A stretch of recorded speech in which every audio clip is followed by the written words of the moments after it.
الرحمن الرحیم نحمده ونصلی علی رسوله الکریم اما بعد اعوذ باللہ من الشیطان الرجیم بسم اللہ الرحمن الرحیم وَإِن مِّن شَيْءٍ إِلَّا عِندَنَا خَزَائِنُهُ وَمَا نُنَزِّلُهُ إِلَّا بِقَدَرٍ مَّعْلُومٍ وقال النبی صلی اللہ علیہ وسلم اعمالکم عمالکم صدق اللہ العظیم وصدق رسولہ النبی الکریم۔ بزرگان محترم اور عزیز دوستو، بارش کا موسم ہے اور بارش نہیں ہو رہی۔ کہنے والے کہتے ہیں کہ مالیگاؤں تعلقے میں بارش نہیں ہے اور جگہوں پر بارش ہے۔ یہ بات ہم لوگوں کے لیے قابل غور ہے کہ اگر ایسا ہے کہ مالیگاؤں تعلقے میں بارش نہیں اور دیگر تعلقات میں اور اطراف میں بارش ہو رہی ہے تو ہمیں غور کرنا چاہیے۔ جن کو اللہ نے ایمان نہیں دیا یا جن کا ایمان کمزور ہے اور وہ اللہ کی قدرت کے مقابلے میں اسباب کو ترجیح دیتے ہیں تو وہ یہ کہتے ہیں کہ موسم کی تبدیلی، ہوا کا دباؤ، کچھ ایسے اسباب ہیں جس کی وجہ سے بارش ہوتی بھی ہے اور بارش نہیں بھی ہوتی۔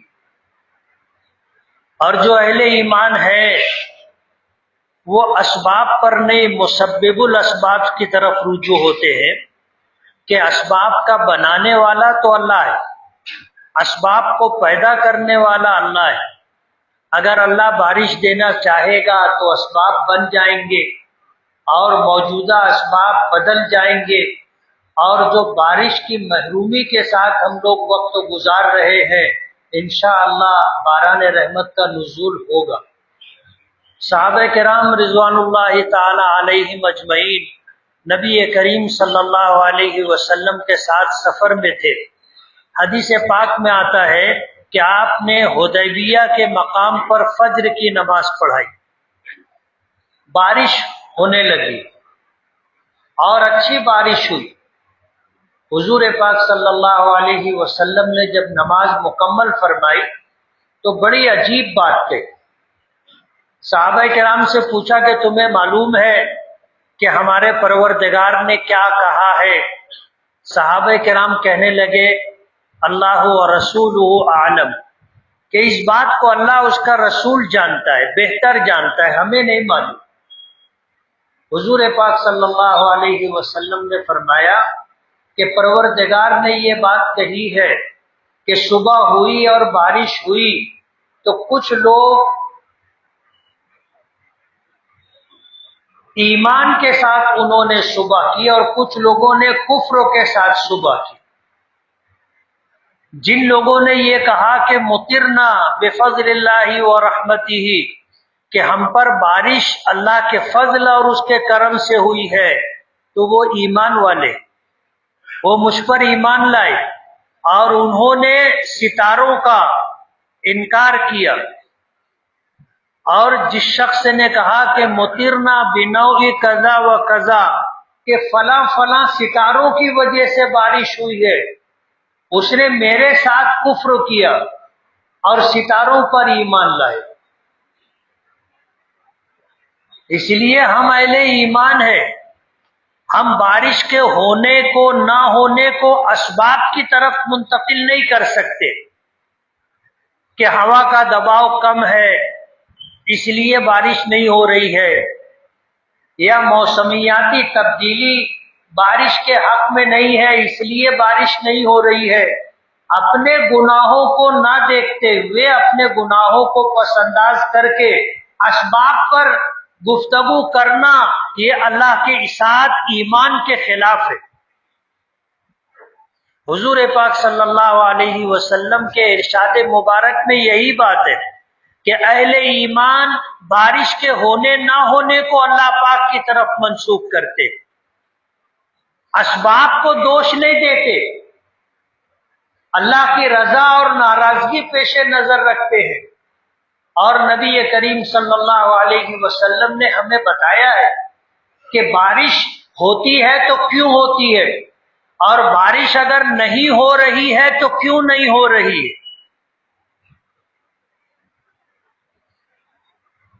کسی اہل دل سے کسی نے پوچھا تھا کہ اللہ پاک کی رضا اور ناراضگی کیسے معلوم ہوگی؟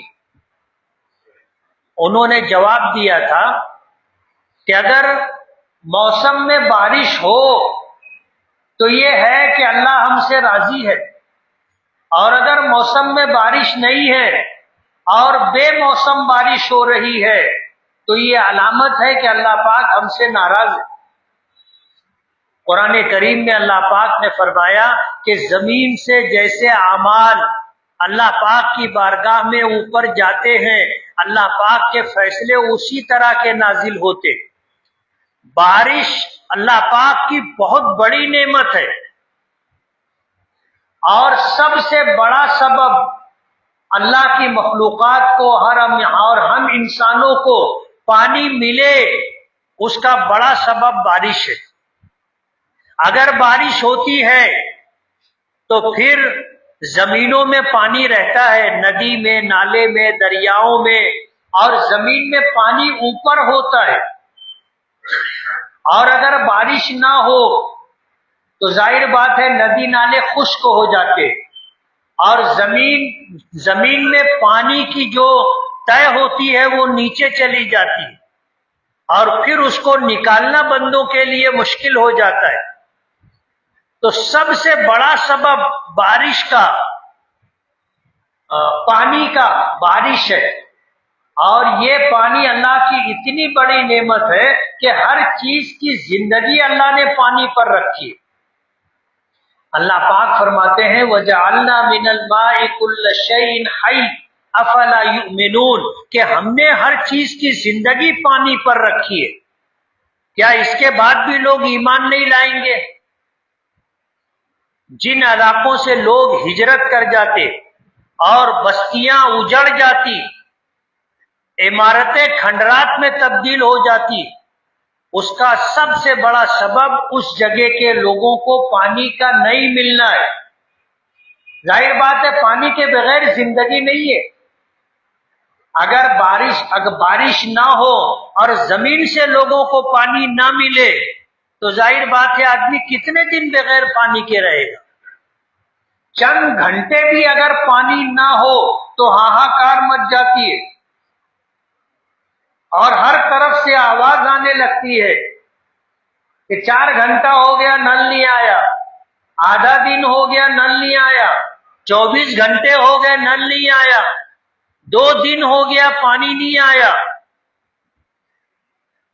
گھنٹوں میں اور دنوں میں لوگوں کی طرف سے آواز آنی شروع ہو جاتی ہے.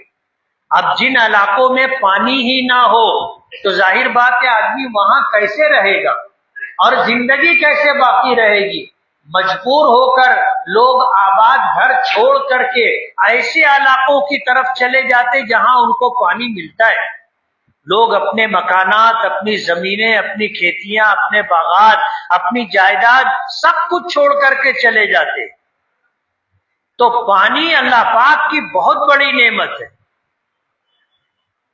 اور یہ پانی اللہ راضی ہوتا ہے تو اپنے بندوں کو عطا کرتا ہے، اور جب اللہ بندوں سے ناراض ہوتا ہے تو بارش کے موسم میں بارش کو روک لیتا ہے. آپ کو پتا ہے کہ جون کے اوائل سے بارش شروع ہوتی ہے ہمارے علاقے میں، اور یہ جولائی کا مہینہ آدھے سے زیادہ گزر گیا. کاشتکار اور کھیتی کرنے والے لوگوں نے محنت کر کے فصل کے لیے بیج زمینوں میں ڈال دیا. اتنے دنوں میں فصل باہر آ جاتی ہے، زمین پر دکھائی دینے لگتی ہے، لیکن اگر بارش نہ ہو تو ظاہر بات ہے پھر فصل سے آدمی محروم ہو جائے گا. اور اگر وقت پر بارش نہیں ہوئی تو لوگ کھیتی میں جتنی محنت کیے ہیں اور بیج ڈالے ہیں وہ محنت بھی ضائع و برباد ہو جاتی ہے اور بیج بھی ضائع و برباد ہو جاتا ہے۔ کسی شاعر نے کہا ہے نا کہ وقت پر کافی ہے قطرہ ابر خوش ہنگام کا، کھیت باڑی جل چکی برسا تو پھر کس کام کا۔ بارش کی جس وقت ضرورت ہے اس وقت بارش کا ہونا فصل کے لیے کارآمد اور مفید ہے، اور اگر زمین میں بیج ڈالا گیا اور بیج ختم ہو گیا یا فصل زمین سے باہر آ گئی اور بارش نہ ہونے کی وجہ سے وہ سوکھ گئی، ختم ہو گئی، تو اس کے بعد اگر بارش ہو بھی جائے تو اس سے کیا فائدہ؟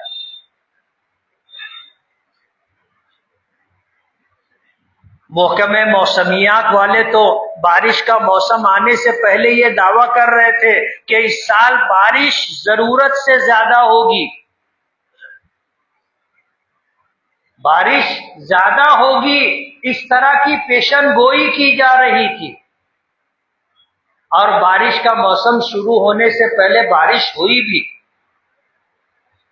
کچھ علاقوں میں۔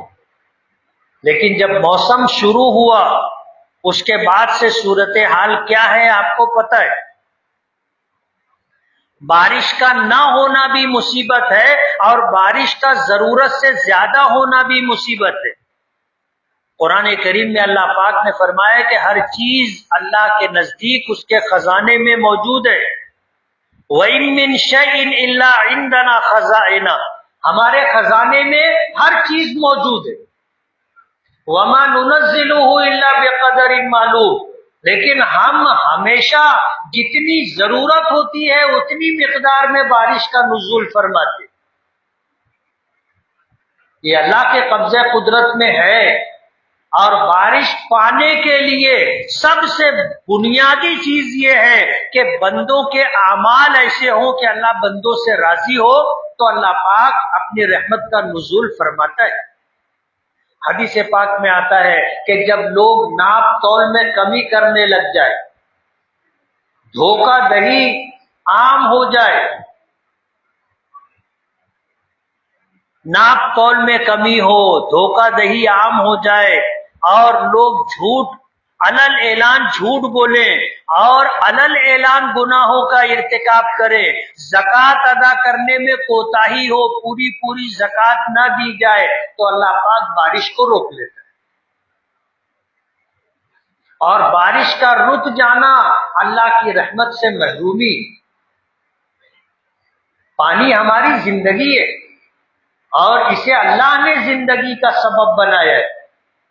بارش ضروری ہے، پانی ضروری ہے۔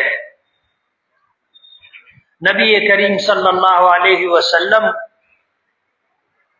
آپ کا معمول تھا، بارش جب ہوتی تھی تو آپ پر خوف اور رجا کی کیفیت ہوتی۔ جب ابر آتا تھا، بادل آتے تھے، تو ظاہر بات ہے عام آدمی یہ سمجھتا ہے کہ اس میں پانی ہے، اللہ کی رحمت ہے اور بارش کا نزول ہوگا۔ لیکن پچھلی امتوں پر جب عذاب آیا تو یہی بادل آئے تھے اور ان بادلوں سے پتھر برسے تھے، ان بادلوں سے آگ کی بارش ہوئی تھی۔ حضور پاک صلی اللہ علیہ وسلم جب دیکھتے تھے ابر آیا ہے تو آپ مسجد کی طرف بڑھتے تھے۔ صحابہ کرام کا معمول تھا، ابر آتا تھا مسجد میں جاتے تھے، خوف و رجا کی کیفیت ہوتی تھی کہ ڈر بھی لگتا تھا اور اللہ سے امید بھی بندھی رہتی تھی کہ یہ آیا ہے انشاءاللہ ہم پر بارش ہوگی۔ صحابہ کرام کہتے ہیں کہ نبی کریم صلی اللہ علیہ وسلم بارش ہوتی تھی تو بھیگتے بھی تھے۔ حضرت انس رضی اللہ تعالی عنہ کہتے ہیں کہ ہم حضور کے ساتھ تھے اور ایک مرتبہ ایسا ہوا کہ بارش ہونے لگی تو حضور نے اپنے جسم سے کپڑا ہٹایا، سطر کا حصہ جس کا ڈھانکنا فرض ہے اسے رکھا، باقی جسم سے کپڑا ہٹا لیا، بارش میں آپ بھیگے۔ صحابہ کرام نے کہا کہ اللہ کے رسول، آپ نے جو ہے کپڑا ہٹایا جسم سے اور بارش میں آپ بھیگے، تو حضور نے فرمایا کہ یہ اللہ کی رحمت ہے جو ابھی اللہ پاک کی طرف سے تازہ بتازہ چلی آ رہی ہے۔ ہمیں بھی اللہ موقع دے تو بارش میں بھیگنا چاہیے، اور بارش ہو تو اسے کبھی برا بھلا نہیں کہنا چاہیے، یہ اللہ کی بہت بڑی نعمت ہے، اس کی کمی اور زیادتی اللہ کے قبضے قدرت میں، اور اللہ پاک اپنی مخلوقات کی ضرورت پوری کرنے کے لیے بارش کا نزول فرماتا ہے۔ اگر بندے گنہگار بھی ہو تو بھی بارش ہوتی ہے، اور حضور پاک صلی اللہ علیہ وسلم نے فرمایا کہ اگر بے زبان مخلوق، بے زبان جانور نہیں ہوتے اور بندوں کے گناہوں سے اللہ ناراض ہوتا تو ایک قطرہ بھی بارش کا نہیں نازل ہوتا، لیکن ظاہر بات ہے ہمارے گناہوں کی وجہ سے بے زبان جانور جو مکلف نہیں ہے وہ کیوں مصیبت میں پڑے؟ ان کا بھی پروردگار اللہ ہے اور ان کی ساری ضرورتیں اللہ پاک ہی پوری کرتا ہے، تو اپنے بے زبان جانور، بے زبان مخلوق، ان کی ضرورتوں کو پورا کرنے کے لیے اللہ بارش کا نزول فرماتا ہے۔ اللہ کی ذات سے ہمیں اچھا گمان رکھنا چاہیے، اور اسی کے ساتھ اپنے گریبان میں سر ڈال کر کے دیکھنا چاہیے کہ آخر بارش نہیں ہو رہی ہے تو کہیں ایسا تو نہیں ہے کہ میری وجہ سے بارش نہیں ہو رہی۔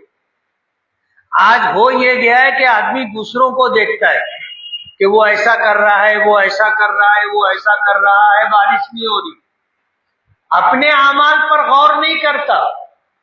کہیں ایسا تو نہیں ہے کہ میری بدعمالیوں کی وجہ سے اور گناہوں کی وجہ سے اللہ پاک نے بارش روک رکھی ہے۔ جس دن یہ احساس پیدا ہو جائے گا اور آدمی اپنے گناہوں سے سچی اور پکی توبہ کر لے گا اور اللہ کی ذات سے اچھا گمان رکھے گا، انشاءاللہ بارش ہوگی۔ اللہ کے کچھ بندے ہوتے ہیں جن کو اللہ تعالیٰ سے ایسا مخصوص تعلق ہوتا ہے کہ ان کا تعلق اللہ پاک سے نیاز والا نہیں، ناز والا ہوتا ہے، ناز والا ہوتا ہے، اور اللہ سے ضد کر کے وہ اپنی بات منواتے ہیں۔ اور ظاہر بات ہے ناز نخرا ہر شخص بتا نہیں سکتا، اور ہر شخص کا ناز و نخرا آدمی برداشت بھی نہیں کرتا۔ کوئی بھی ایرا غیرہ ہے اور ضد کرے، اور کوئی بھی ایرا غیرہ ہے اور ناز نخرا دکھائے تو آدمی غصہ ہو جاتا ہے کہ یہ پاگل تو نہیں ہو گیا ہے۔ ناز نخرا اسی کا اٹھایا جاتا ہے جس سے تعلق ہوتا ہے، اور جس سے جتنا تعلق ہوتا ہے اس کا ناز اتنا اچھا لگتا ہے۔ اللہ کے کچھ بندے ہوتے ہیں جن کو اللہ سے ایسا تعلق ہوتا ہے جو تعلق ناز کے زمرے میں آتا ہے، اور جب وہ اللہ سے ضد کرتے ہیں تو اللہ ان کی ضد پوری کرتا ہے۔ حضرت عبداللہ ابن مبارک کا زمانہ تھا، بارش نہیں ہو رہی تھی، لوگ انتظار کرتے رہے، توبہ و استغفار کرتے رہے، صدقات و خیرات کرتے رہے، بارش نہیں ہو رہی۔ نماز استسقاء کے لیے بستی کے باہر نکلے، ایک میدان میں جمع ہوئے۔ عبداللہ ابن مبارک کہتے ہیں کہ میں جہاں نماز پڑھ رہا تھا میرے پاس میں ایک بوڑھا شخص وہ بھی نماز پڑھ رہا، نماز ختم ہو گئی، دعا ختم ہو گئی، دھوپ کی شدت میں کوئی کمی نہیں آئی، دھوپ جیسی تھی ویسی ہی رہی، لیکن وہ شخص، بوڑھا شخص سجدے میں رہا، سب اٹھ گئے، دعا ہو گئی، وہ سجدے سے نہیں اٹھا۔ قریب ہوئے، عبداللہ ابن مبارک کہتے ہیں کہ جب میں ان کے قریب ہوا تو میں نے سنا وہ اللہ سے کہہ رہے تھے کہ جب تک بارش نہیں ہوگی زمین سے سر نہیں اٹھاؤں گا، جب تک بارش نہیں ہوگی زمین سے سر نہیں اٹھاؤں گا، سجدے سے سر نہیں اٹھاؤں گا۔ عبداللہ ابن مبارک معمولی شخصیت نہیں تھے، حضرت امام بخاری رحمت اللہ علیہ کے اساتذہ میں سے ہیں عبداللہ ابن مبارک، اور لوگوں نے ان کے متعلق لکھا ہے کہ اور محدثین کے بارے میں تو لوگوں نے اختلاف کیا ہے، لیکن عبداللہ ابن مبارک کے بارے میں اختلاف نہیں ہے، متفق علیہ شخصیت تھی، وقت کے بہت بڑے عالم، عارف باللہ تھے، بڑے محدث تھے۔ ایک عام آدمی کے قریب جا کر کے جب انہوں نے سنا کہ وہ اللہ سے یہ کہہ رہا ہے کہ اللہ جب تک بارش نہیں ہوگی سجدے سے سر نہیں اٹھاؤں گا، تو انہیں بڑی حیرت ہوئی، وہیں رکے رہے، انتظار کرتے رہے۔ تھوڑی دیر کے اندر ابرو آیا، بارش ہوئی۔ جب یہ شخص زمین پر سجدے میں تھا اور پانی اتنا ہوا کہ اب ناک بند ہونے لگی، سانس لینا بند ہو جائے گا، تب وہ سجدے سے سر اٹھا کر کھڑا ہوا، آسمان کی طرف دیکھ کر مسکرایا اور چلنے لگا۔ عبداللہ ابن مبارک کہتے ہیں کہ اس واقعے کو دیکھ کر کے میں حیران ہو گیا، میں اس شخص کے پیچھے پیچھے چلا کہ یہ ہے کون۔ اس کا پیچھا کرتے کرتے میں وہاں پہنچا، اس شخص کے مکان پر جو غلاموں کی تجارت کیا کرتا تھا، غلام خریدتا بھی تھا، فروخت بھی کرتا تھا۔ اس بوڑھے آدمی کے گھر میں جانے کے بعد کہتے ہیں کہ میں نے دروازے پہ دستک دی، صاحب مکان نے دروازہ کھولا، مجھے دیکھ کر کے وہ خوش ہو گیا، حیران ہو گیا کہ عبداللہ ابن مبارک شہر کے بہت بڑے عالم، بہت بڑے محدث، عارف باللہ آج میرے دروازے پر آئے ہیں۔ خوش ہو کر کے اس نے اندر آنے کی دعوت دی اور آنے کی غرض پوچھی کہ حضرت کیسے تشریف آوری ہوئی؟ تو کہنے لگے کہ مجھے غلام خریدنا ہے۔ تو اس شخص نے جو غلام اس کے پاس تھے ان میں سے نوجوان اچھا باصلاحیت غلام سامنے کیا۔ عبداللہ ابن مبارک نے کہا کہ مجھے یہ نہیں چاہیے۔ اس نے دوسرا دکھایا، بولے یہ بھی نہیں، تیسرا دکھایا، یہ بھی نہیں۔ تو اس نے پوچھا کہ آپ کو کیسا غلام چاہیے؟ کہا کہ تم جتنے غلام ہو لے آؤ، میں اس میں سے لے لوں گا، پسند کر لوں گا۔ سارے غلاموں کو بلایا، انہی غلاموں میں وہ بوڑھا آدمی بھی تھا۔ عبداللہ ابن مبارک نے کہا کہ مجھے یہ غلام چاہیے۔ اس شخص نے کہا کہ حضرت یہ بوڑھا ہے، اس کے لیے اپنا کام کرنا مشکل ہے، یہ آپ کی کیا خدمت کرے گا؟ یہ غلام آپ کے لائق نہیں۔ عبداللہ ابن مبارک نے کہا کہ مجھے یہی غلام چاہیے۔ کہا کہ حضرت کیا کریں گے؟ یہ تو آپ کی خدمت نہیں کر سکتا۔ تو عبداللہ ابن مبارک نے جواب دیا کہ یہ میری خدمت نہیں کرے گا، میں اس کی خدمت کروں گا۔ کہ اس شخص کو اللہ سے ایسا تعلق ہے، ایسا تعلق ہے کہ اس نے اللہ کے سامنے ضد کر لی کہ بارش ہوگی تو زمین سے سر اٹھاؤں گا، اور اللہ نے اس کی بات سن لی اور اس کی ضد اللہ نے پوری کی۔ اللہ سے ایسا ناز کا تعلق اس بندے کو ہے، یہ خادم نہیں بنے گا، ہم اس کی خدمت کریں گے، یہ مخدوم رہے گا۔ تو کچھ بندے اللہ کے ایسے ہوتے ہیں کہ بظاہر ان کو لوگ نہیں جانتے، ان کی حیثیت کا پتہ نہیں ہوتا، لیکن اللہ پاک سے خاص تعلق ہوتا ہے۔ اور ہر زمانے میں ایسے لوگ ہوتے ہیں۔ اللہ اس کائنات کا نظام چلاتا ہے، اسی نظام کا ایک حصہ ہے کہ اللہ کے ایسے مخصوص اور محبوب بندے ہر زمانے میں رہتے ہیں، جن کی وجہ سے اللہ پاک کائنات کے نظام کو جاری و ساری رکھتا ہے۔ ایسا کون ہے ہمیں پتہ نہیں، ہم نہیں جانتے، لیکن پہلا کام یہ ہے کہ ہم اپنے اعمال کو دیکھیں، اپنے گریبان میں جھانکیں اور غور کریں کہ ایسا تو نہیں ہے کہ میرے گناہوں کی نحوست سے بارش رکی ہے، ہم توبہ و استغفار کریں۔ آج حالات کیسے ہیں آپ کو پتہ ہے، آدمی اپنے آپ کو نہیں دیکھتا، دوسروں کو دیکھتا ہے۔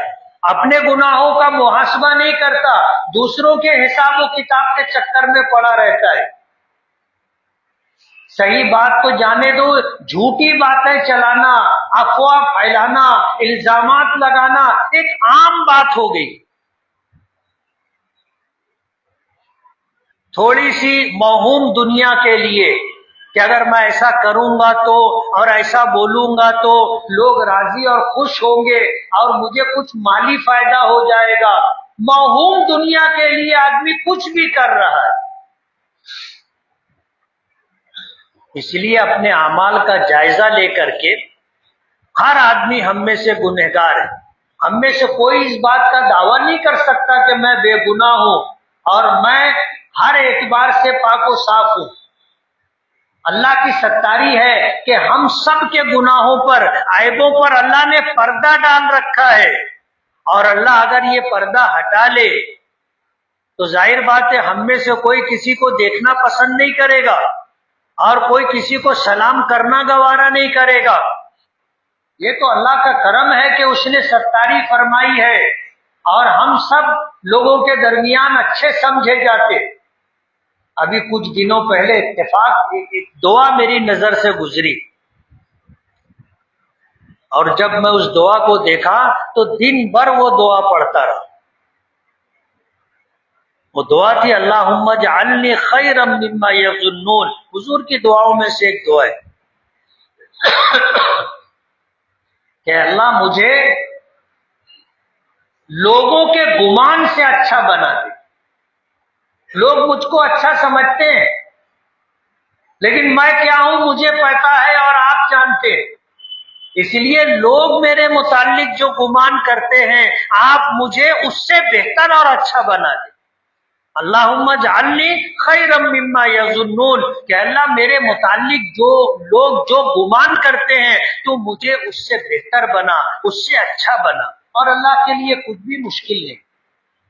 اللہ کی طرف سے توفیق کا مل جانا بندے کی زندگی میں خوشگوار تبدیلی کا سبب بنتا ہے، اور کرنے والی ذات اللہ کی ہے۔ حدیث پاک میں آتا ہے کہ بندوں کے دل اللہ کی دو انگلیوں کے درمیان ہے، یقلبھا کیف یشاء، جیسا چاہتا ہے اللہ ویسی تبدیلی فرما دیتا ہے۔ اللہ سے ہدایت، خیر، توفیق مانگتے رہنا چاہیے، اپنے گناہوں سے توبہ کرے۔ ہم میں کا ہر شخص بارش کے لیے دعا کرے۔ اللہ کو مانگنا پسند ہے، جب بندے مانگتے ہیں اللہ خوش ہوتا ہے، اور جب بندے اللہ سے نہیں مانگتے اللہ ناراض ہوتا ہے۔ یہی وجہ ہے کہ جب بارش نہیں ہوتی ہے تو ہمیں دعا کرنے کا حکم دیا گیا۔ نماز استسقاء کہ 2 رکعت نماز استسقاء کی پڑھی جائے، خطبہ ہو اور آدمی اللہ سے رو کر گڑ گڑا کر کے دعا مانگے۔ اصل چیز دعا ہے، اصل چیز دعا ہے۔ ہم نماز استسقاء باجماعت پڑھیں، اس سے پہلے ہم اپنے گناہوں سے توبہ و استغفار کریں، اور ہم میں کا ہر شخص اللہ تعالیٰ سے دعا کرے، بارش مانگے۔ جتنا ہم بارش کا دعا کا اہتمام کریں گے اللہ ہم سے اتنا ہی راضی اور خوش ہوگا۔ اور اگر ہم نے سچی پکی توبہ کر لی، بارش نہیں بھی ہوئی تو ہماری تو نکل پڑے گی نا، ہم گناہوں سے پاک و صاف ہو جائیں گے۔ اور یہی چیز مطلوب ہے کہ اللہ ہماری مغفرت فرما دے، ہمارے گناہوں کو اللہ بخش دے، اللہ ہم سے راضی اور خوش ہو جائے۔ ہمارے تو دونوں ہاتھ میں لڈو۔ اگر ہم نماز پڑھ کر کے ہم دعاؤں کا اہتمام کریں، ہم توبہ و استغفار کریں، اللہ سے دعا کریں، ہم صدقات و خیرات کریں، اللہ سے دعا کریں، اپنے گناہوں کی معافی چاہے، مغفرت کے طلبگار ہوں، بارش ہو گئی یا پنت دو کر کہ گناہ بھی معاف ہو گئے، اللہ کی رحمتوں کا نزول بھی ہو گیا۔ اور اگر خدا نہ خواستہ بارش نہیں بھی ہوئی تب بھی تو ہمارے لیے مغفرت اور معافی ہو جائے گی۔ اور یہی اس دنیا میں آ کر کے یہاں سے جانے کا مقصد ہے کہ ہم اس حال سے دنیا سے جائیں کہ اللہ ہم سے راضی اور خوش ہو، اللہ ہمیں معاف کر دے اور ہم مغفرت کا پروانہ لے کر کے یہاں سے جائیں۔ یہ ہماری زندگی کا مقصد ہے اور یہ ہمیں کرنا چاہیے. کریں گے نا؟ اللہ ہمیں عمل کی توفیق عطا فرمائے. وآخر دعوانا ان الحمد للہ رب العالمین.